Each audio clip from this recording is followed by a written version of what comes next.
And the flood situation in Sylhet in Bangladesh has worsened as torrential rains have left thousands of people marooned in the northeastern region, still recovering from a cyclone that hit the country's coastal belt last month. Officials said more than 5 lakh people have been affected by the flood in Sylhet and neighbouring Sunamganj, with water levels surpassing danger levels at 6 points along 4 rivers in the region.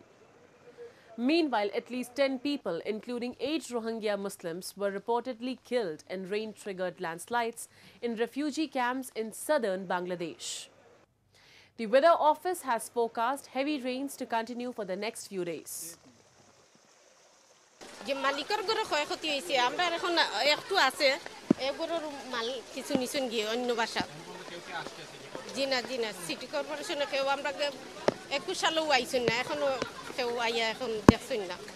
বাসার মাঝে থাকতে পারতাছি না বাসার মাঝে ado পানি খাওয়া খাদ্য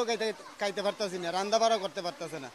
সমস্যা ব্যবসার দোকানপাট বন্ধ হয়ে যাইতাছে বুঝছেন অনেক ব্যবসা করতে পারতাছি না আড়াচড়াও করতে পারতাছি না বাচ্চা নিয়েও খুবই সমস্যা আছে ভাইয়া